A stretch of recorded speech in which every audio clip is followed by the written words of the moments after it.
ఘనంగా ముగిసిన శ్రీమద్ భాగవత సప్తాహం జగిత్యాలపట్నం గీతాభవన్లో గత 7 రోజులుగా ఖండవల్లి ఆదిత్య శర్మచే భాగవత సప్తాహం కొనసాగుతుండగా గురువారం మధ్యాహ్నం 12 గంటలకు ముగింపు వేడుకలు అంగరంగ వైభవంగా నిర్వహించారు. ద్వాదశాక్షరి శ్రీమద్ భాగవత జ్ఞానయజ్ఞం నిర్వహించారు. ఆదిత్య శర్మ ఫలశ్రుతి వివరిస్తూ జనన మరణాల చక్రంలో జారకుండా ఉండటానికి భగవద్భక్తి ఉపకరిస్తుందని అన్నారు. భగవద్భక్తిలో లోభత్వం ఉండాలని అన్నారు. లోభత్వం అంటే లౌకిక విధానంలో కాకుండా ఆధ్యాత్మిక విషయంలో భగవన్నామాన్ని నిరంతరం మనస్సులో స్మరించుకోవడం అని అన్నారు. భగవంతుడు జీవునికి బలమని, భగవద్భక్తితోనే ఏదైనా సాధించవచ్చునని అన్నారు. అవధూత సాంప్రదాయంలో దత్తాత్రేయుడు అందరిలో గురువులను చూడాలని తెలిపారని గుర్తు చేశారు. భూమి, వాయువు, ఆకాశము, నీరు, అగ్ని, కొండ చిలువ ఇలా 24 మంది గురువులు ఉన్నారని, వాటి నుంచి మనం ఎన్నో నేర్చుకోవాల్సి ఉంటుందని అవధూత సాంప్రదాయంలో ఉన్నట్టు తెలిపారు. మోక్షం ఇచ్చేది నిజమైన విద్య అన్నారు. మంత్రదీక్ష గురువులు ఒక్కరే ఉండాలని అన్నారు. గురువులపై పూర్తి విశ్వాసం ఉండాలని, అప్పుడే మనం అనుకున్న సిద్ధిస్తుందని పేర్కొన్నారు.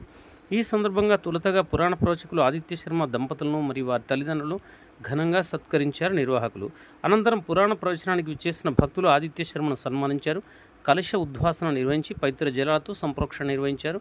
కళ్యాణ అక్షితలు, తీర్థప్రసాద వితరణ చేశారు. భక్తులందరికీ అన్నప్రసాద వితరణ కార్యక్రమం చేపట్టారు.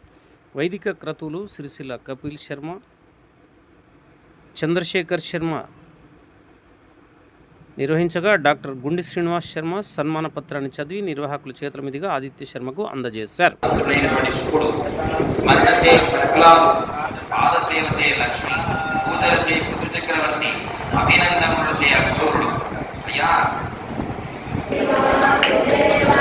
గోపాలకృష్ణ భగవానికి భజన చేసుకుంటున్నవి భగవద్గతలు వింటుంటే శరీరం పులకరించి నేత్రాలలో పట్టించి నీరు వచ్చి మనస్సు గడే కంటికి తారే కథ ఏమిటి అన్నారు. అయ్యా, ద్రవించే మనస్సు లేని పక్షాన ప్రయోజనం ఏమున్నది నాయన అని చెప్తున్నారు. ధర్మాలు చెప్పినారు, విభూతి ధర్మం చెప్పినారు, సన్యాస ధర్మంగా ఉన్నారని చెప్పినారు. పరమాత్మ మాసాలలో మార్గశీర్షోహం అన్నారు. మురులలో ద్వైపాయుడుగా వ్యాసుల వారిని అన్నారు. కవులలో శుక్రాచార్యుల వలె అన్నారు. భగవంతుడు వాసుదేవ స్వరూపంలో అన్నారు. భాగవతోత్తములలో ఉద్ధవుడితో నేను అన్నారు. చెప్పినారు. అయ్యా, తేజస్సు కీర్తి ఉంటుంది అన్నారు.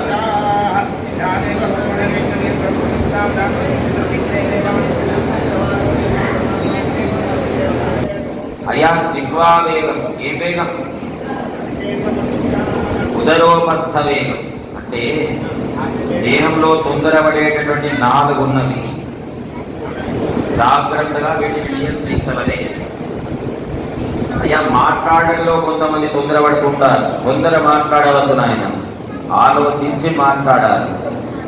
వాచోవేగం, మానస కామవేగం.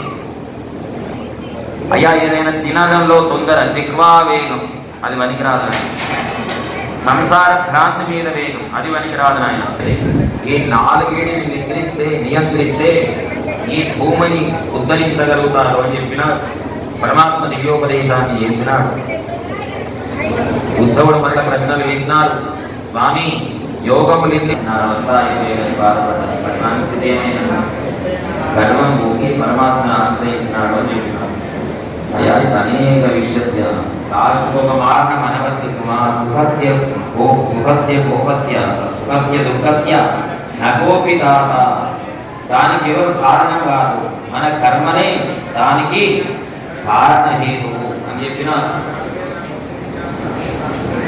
అనేక విషయాలను చెప్పి సాత్విక ప్రదేశం, రాజస ప్రదేశం, తామస ప్రదేశాల గురించి కూడా అనేక విషయాలు చెప్పినారు.